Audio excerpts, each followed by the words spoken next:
What's up, guys? This is Mr. Phillips here. I want to talk to you about something today, something called people first. Okay, I want you to think about everybody that's around you. Just take a look around real quick. I want you to look next to your neighbor. Look at somebody else around the room. What do you notice about it? Well, I think you'll notice everybody's different. Take a look at this picture, for example. If you notice, we've got some boys, we've got some girls, we've got light hair, dark hair, long hair, short hair. Some people wear glasses, some people don't. Everybody's different. And you know what? That's really cool because that's what makes our world interesting when things are different. You know, it's not just what we look like that's different, but people enjoy different things. Some of you may love your music and band class. Others may be into their athletics. I know some of you are into lunch, but, that's okay as well. But being different's a cool thing. Sometimes we all learn differently as well. Some of you are really those hands-on people that like to get down and dirty and work with this stuff. Others of you would rather read your information, and that's good because everybody learns differently. And you know what? There are things that are different about us and what make us happy and what make us angry. And that's okay. Being different is awesome. Now, with that in mind, I want you to think about our school here. We have several goals here at our school, and one of our goals is that everybody fits in. It's important to us that every single one of you has a place where you can plug in and be attached to this school, whether it be with the group of friends that you're working with. Okay? We want everybody to be able to fit in with any group. Okay? We want you to be able to have fun with anyone in our school. We want you to be able to work in a group in class together, and we want you to be able to learn in whatever way works best for you. So our goal is to try to get every single person to fit in somehow. We want every single person to feel welcome when they come to school. From the very first day that you might come to school, you need to feel welcome at our school. We want people from the outside, people from the community that come into our school. We want them to feel welcome. What's up, Officer Joe? When your parents come visit, we want them to feel welcome as well. They do so much stuff for us, and we need to make them feel welcome when they show up. And we even need to let that little wacky old lady that lives down the street, we want her to feel welcome if she were to ever come by as well. And the last goal that we have is that we want every single one of you to be successful in whatever you choose to do. Hopefully we're all successful in our grades. We want you to be prepared for when you get out of school. Okay, we want you to be successful in your extracurricular activities. We want you to be successful. Be prepared to go off to college and pursue whatever career goals you have. Or if maybe that's not your route, we want you to be able to jump right into the workforce and be successful as soon as you get started. Well, with these goals in mind, it's crazy, but sometimes our language doesn't match up with those goals. For example, sometimes we say things that make others feel like they're not together with us. They feel like they're outsiders. Or we make them feel like they're not welcome, like they don't need to be here. And we make them feel like they're not capable of being successful. And that is not something that we want to have happen here at our school. Now, what type of people might this apply to? Well, a lot of times it has to do with our students that have disabilities. Well, many times they feel that they're left out because of their disability.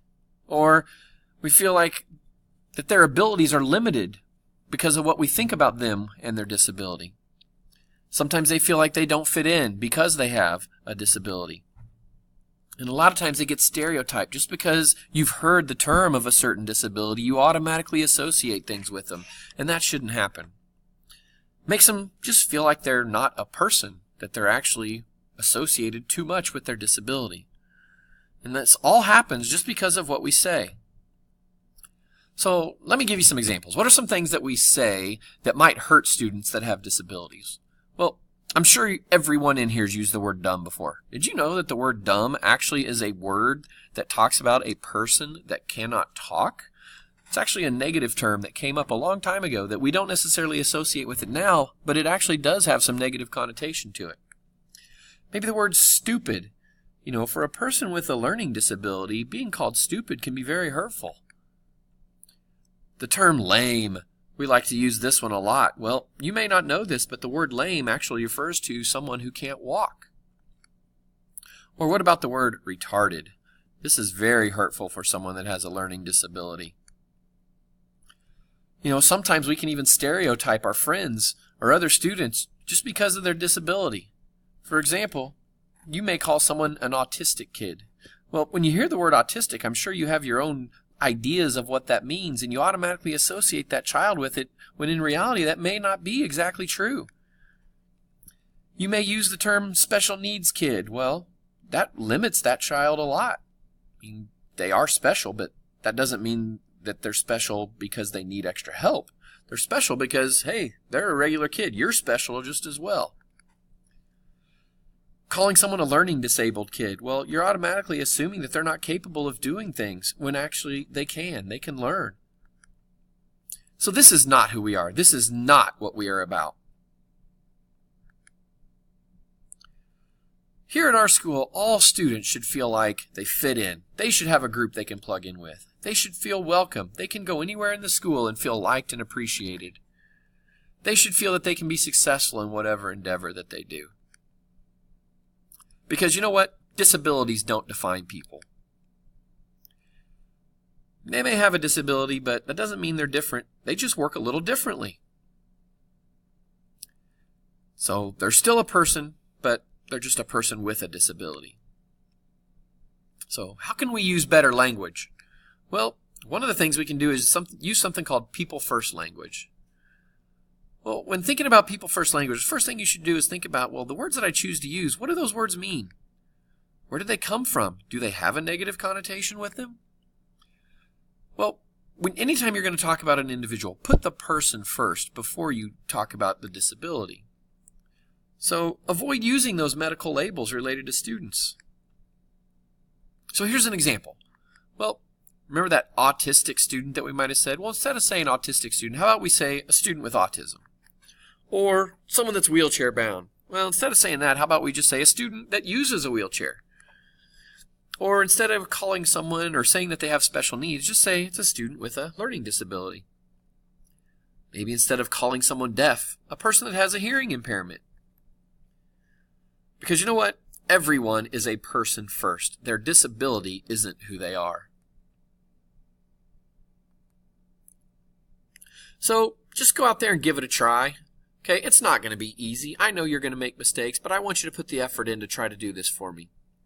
Okay, you're going to goof up. You're going to make mistakes, but keep trying. It'll get better. So remember our goals. No matter who you are, where you came from, we want every single student to fit in at our school.